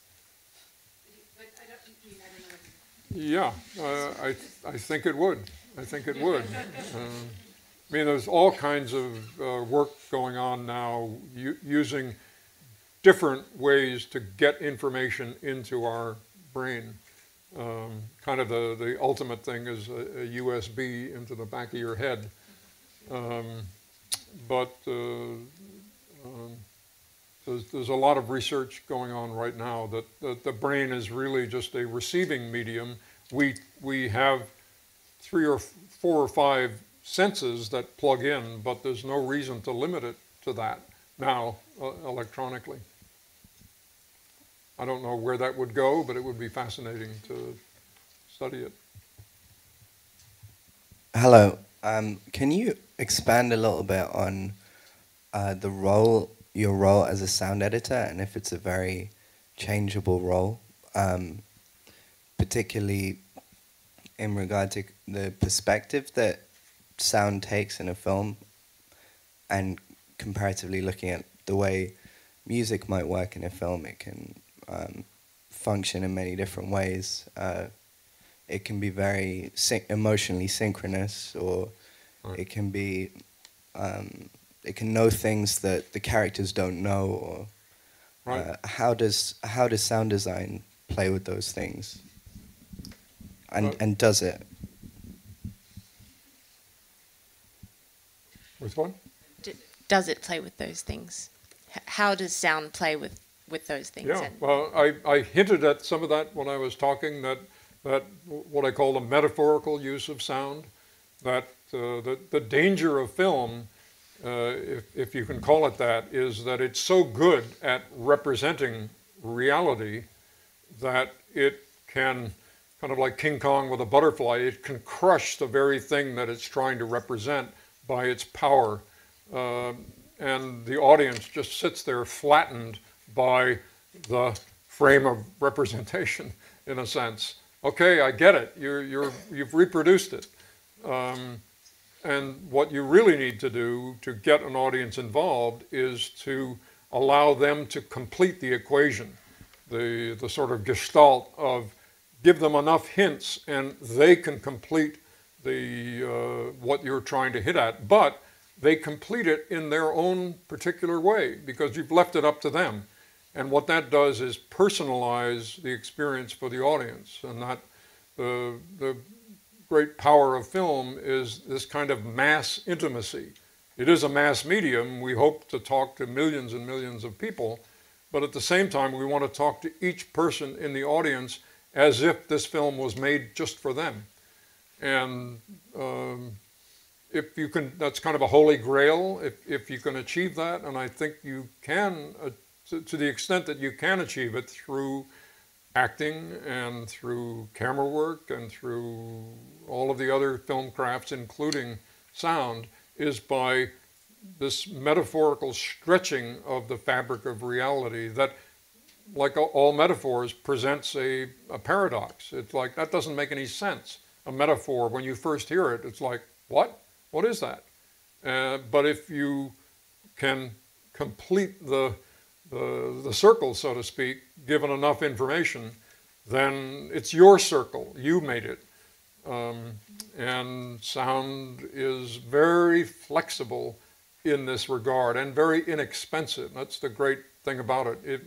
That we realized as film students is that with our limited budget, we could do, if we sent more in the direction of sound, we could ignite this flame in the audience that was hard to ignite and very expensive to ignite through picture. Obviously, you have to have the pictures. That's a given.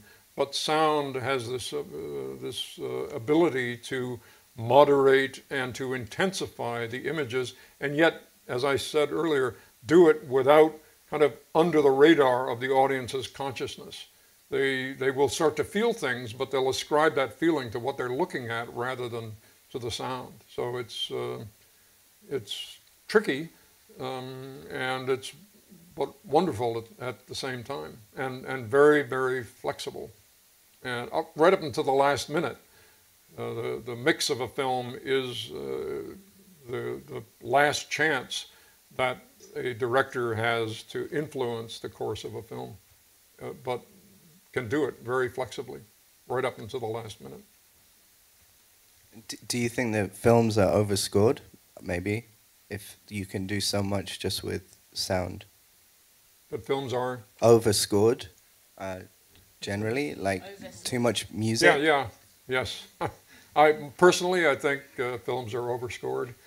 It's, I make the analogy in jest, but not really, that film music is like, a film overusing music is like an athlete overusing steroids.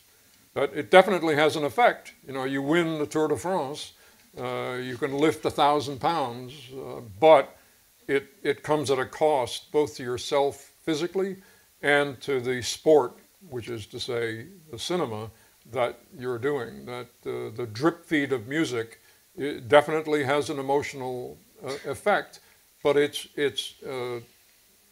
I'm choosing my words here. It's cheap, meaning it has an instant effect, and yet it doesn't make the audience work. They are the passive recipients of these steroids, and they feel things, but it's better if the film is able to ignite the feeling through dramaturgy and through script and through acting, and then music can come along at the right moment and metabolize that feeling, and it kind of explain to the audience why they're feeling what they're feeling, and return them to a place where they're ready for the next surge of emotion.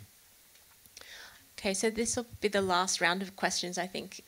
There's also one up here, so we can take two. Yep.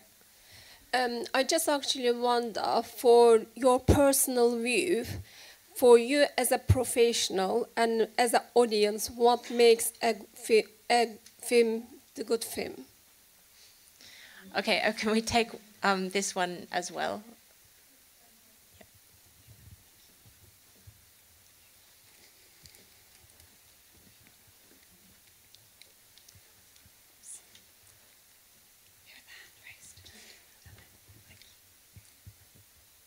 So how would you go about designing and representing sound in extreme environments? Say you don't have a chance to go, you don't know how it sounds like. I guess my example would be, how would you represent gravity, let's say? So that's to all the panelists? Yes. Yep. Yeah. So shall I invite just all three of you to have concluding remarks, just because we're almost out of time? Yep. Yeah. Do you want to start? Okay, sure. Are you happy starting? Okay, I'll start. I like all kinds of films, and there's no one formula for making a good film for me. And I would represent gravity probably with silence.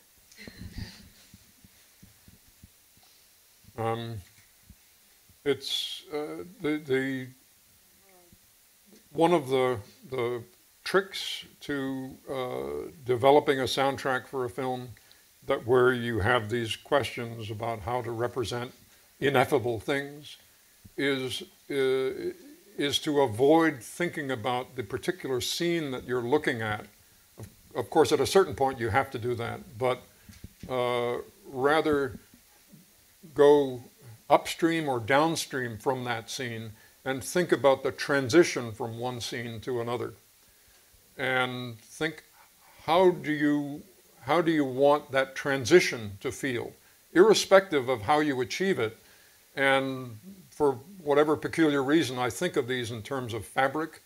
And let's say one scene feels like tweed, which is to say wool and rough and warm at the same time. And then as you run your hand across that, it transitions to silk, which is smooth and cold and glistening. And so if you move from one to the other and then start to think about how would you achieve that contrast sonically, and then and only then try to work out what would be reasonable kinds of sounds to put into those scenes to achieve that kind of contrast. And another rule of thumb is think as wildly as you can, because you can always get away with much more than you think you can at first considering. You know, obviously, when you first start thinking about something, you think literally, but that, as I said earlier, that has the danger of crushing the very thing you're trying to enhance. So don't think literally, think in these abstract terms. Again, I talk in terms of fabric, but you could do the same thing thinking musically. And then try to think about, and you just have to use your intuition and your experience, what sounds could help to achieve that quality, and then is that reasonable enough to put in the scene?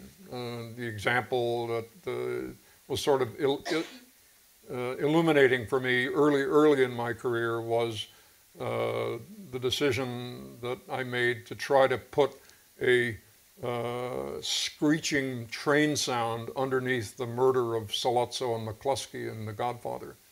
There's nothing in the scene that says you should put that sound there, other than the fact that the scene is in a restaurant in the Bronx in New York, and I knew from growing up in New York that environment had those kind of sounds in it, and one thing led to another, and the soundtrack eventually was made the way it did, and it does have that sound in it. But other than the emotional, I like to think of that sound as the sound that of the neurons in Michael Corleone's brain as he's making the decision to stand up and pull the trigger.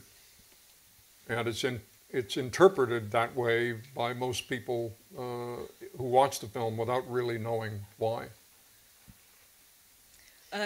Probably quite a literal response, actually, to the idea of gravity.